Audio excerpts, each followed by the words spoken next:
Hello friends, మీరు చూస్తున్నారు electrical tech in Telugu ఛానల్కి మీరు ఫస్ట్ టైం చూస్తున్నట్టయితే సబ్స్క్రైబ్ చేసుకొని అలాగే పక్కన బెల్ ఐకాన్ని యాక్టివేట్ చేసుకోండి. చాలామంది వీడియోస్ అయితే చూస్తున్నారు కానీ ఎవరు సబ్స్క్రైబ్ లైక్ చేయట్లేదు. ఇలా చేయకపోవడం వల్ల ఏం జరుగుతుందంటే యూట్యూబ్ అనేది ఎవరైతే మీలాగా చూడాలనుకుంటున్నారో వాళ్ళ వరకు రికమెండ్ చేయదన్నమాట. వాళ్ళకి రికమెండ్ చేయదు, చూసే వాళ్ళకి సెర్చ్లోకి వెళ్ళదన్నమాట. అందుకే నేను చెప్పేది ఏంటంటే సబ్స్క్రైబ్ లైక్ చేసుకుంటే అందరికీ ఉపయోగపడేలాగా ఉంటుంది. ఈరోజు నేను మీకు చెప్పబోయే టాపిక్ ఏంటంటే ఇది ఇంటర్వ్యూ క్వశ్చన్ అనమాట. ఒక పెద్ద పోస్ట్లో ఎలక్ట్రికల్ పరంగా ఒక పెద్ద పోస్ట్లో ఎవరైతే జాయిన్ అవ్వాలనుకుంటున్నారో వాళ్ళకి ఇది మస్ట్ అండ్ షుడ్గా ఉపయోగపడుతుంది. సో ట్రాన్స్ఫార్మర్ యొక్క ప్రొటెక్షన్స్ గురించి అడుగుతారనమాట. సో ఒక 11 kV by 415 volt star connected ట్రాన్స్ఫార్మర్స్లో ఎటువంటి ప్రొటెక్షన్స్ అనేవి ఉంటాయి అని అడుగుతారు. ఓకే, మీరు ఏం చెప్తారంటే ఫస్ట్ మెయిన్ ఇంపార్టెంట్ ఏంటంటే డిఫరెన్షియల్ ప్రొటెక్షన్ రిలే. ఈ డిఫరెన్షియల్ ప్రొటెక్షన్ రిలే ఏం చేస్తుందని అంటే ట్రాన్స్ఫార్మర్ ప్రైమరీ వైండింగ్లో ఫ్లో అయ్యే కరెంటు సెకండరీ వైండింగ్లో ఫ్లో అయ్యే కరెంట్ని మానిటర్ చేస్తుంది అనమాట. ఓకే, అబ్నార్మల్ కండిషన్లో అంటే ట్రాన్స్ఫార్మర్లో ఎటువంటి ప్రాబ్లం లేనప్పుడు నార్మల్గా ఉన్నప్పుడు ఈ యొక్క ప్రైమరీ కరెంటు సెకండరీ కరెంటు ఏదైతే ఉందో అది నార్మల్గానే ఉంటుంది. ఓకే, సో అబ్నార్మల్ కండిషన్లో అంటే వైండింగ్ ఫెయిల్యూర్ అయినప్పుడు, షార్ట్ సర్క్యూట్ అయినప్పుడు ఇలాంటి సమయంలో వైండింగ్స్లో ఉన్న కరెంట్ అనేది వేరియేషన్స్ అనేది ఉండడం వల్ల ఏం చేస్తుందంటే వెంటనే ఈ యొక్క రిలే అనేది యాక్టివేట్ అయ్యి ట్రాన్స్ఫార్మర్కి ప్రొటెక్షన్ అనేది ఇస్తుంది. ఇది డిఫరెన్షియల్ ప్రొటెక్షన్ రిలే యొక్క వర్క్ అనమాట. ఓవర్ కరెంట్ రిలే అనేది ఎటువంటి ప్రొటెక్షన్ ఇస్తుంది అంటే ట్రాన్స్ఫార్మర్ బయట అంటే ఇప్పుడు మనం ఒక ట్రాన్స్ఫార్మర్కి లోడ్ అనేది కనెక్ట్ చేస్తాం. సో లోడ్లో ఎటువంటి ఎక్సెసివ్ కరెంట్స్ అనేది ఉన్నప్పుడు అంటే ఓవర్లోడ్ అయినప్పుడు, షార్ట్ సర్క్యూట్ అయినప్పుడు ఈ యొక్క ఎక్సెసివ్ కరెంట్స్ అనేవి డ్రా చేస్తుంది అనమాట. ఓకే, ట్రాన్స్ఫార్మర్ అనేది డ్రా చేస్తుంది. అప్పుడు ఏం చేస్తుంది అంటే ఈ యొక్క ఓవర్ కరెంట్ రిలే ఏదైతే ఉందో గుర్తించి ఆటోమేటిక్గా ట్రిప్ చేస్తుంది.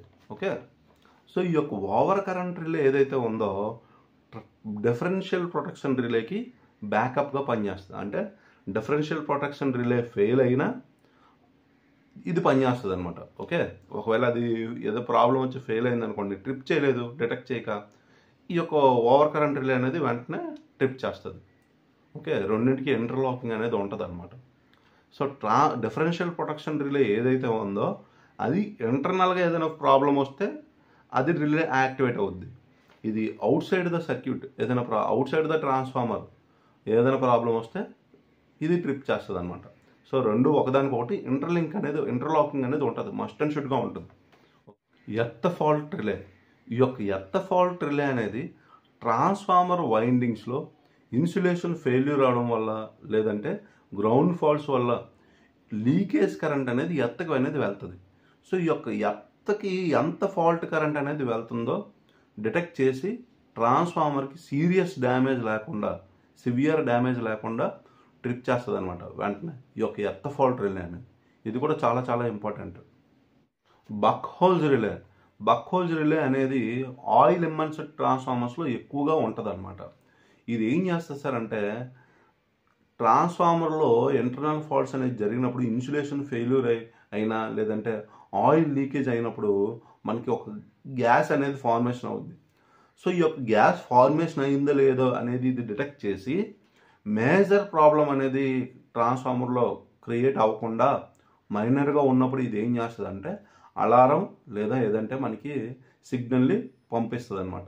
లేదంటే మేజర్ ప్రాబ్లం అనుకోండి వెంటనే ట్రిప్ చేసేస్తుంది ట్రాన్స్ఫార్మర్ని.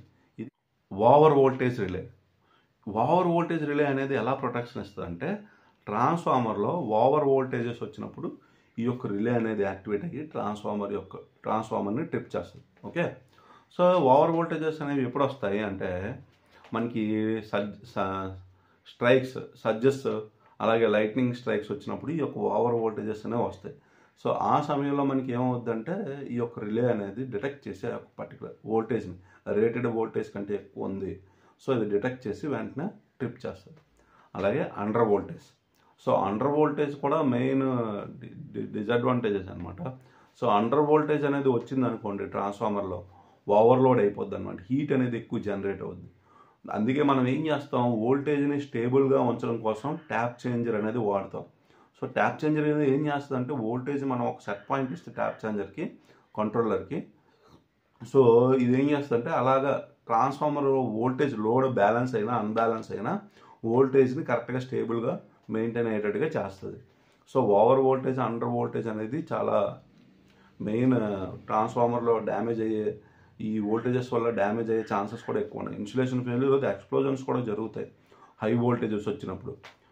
అలాగే అండర్ వోల్టేజ్ వచ్చినప్పుడు లోడ్ ఎక్కువ తీసుకొని ట్రాన్స్ఫార్మర్లో హీట్ అనేది జనరేట్ అయ్యి ట్రాన్స్ఫార్మర్ ఇన్సులేషన్ లైఫ్ అనేది తగ్గిపోయే ఛాన్సెస్ కూడా ఉంటాయి. ఆయిల్ కూడా డ్యామేజ్ అయిపోతుంది. సో ఇవన్నీ మనకి మెయిన్ ఇంపార్టెంట్ అనమాట ప్రొటెక్షన్స్.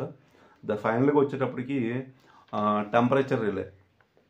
సో టెంపరేచర్ రిలే అనేది ఎక్కడ ఉంటుందంటే దేనికి ఉంటుందంటే ఆయిల్కి ఉంటుంది, అలాగే వైండింగ్కి ఉంటుంది.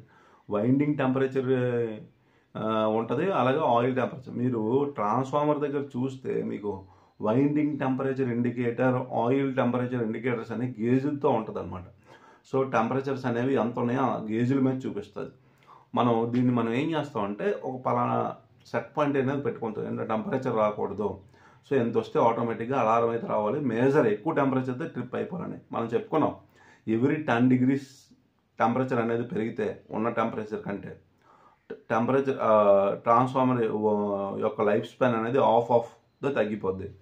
ఓకే, ఇదనమాట. ఇవి చాలా చాలా important. Temperature, over voltages, under voltages, earth fault, differential protection, over current protection, ఇవన్నీ మెయిన్ ఇంపార్టెంట్ అనమాట. ఇవన్నీ బేసిక్ ప్రొటెక్షన్స్ అనమాట ఇవన్నీ. ఓకే, సో ఈ విధంగా మనం ట్రాన్స్ఫార్మర్కి ప్రొటెక్షన్స్ అనేవి ఇస్తాం అనమాట వీటన్నిటికీ. So okay, thank you friends.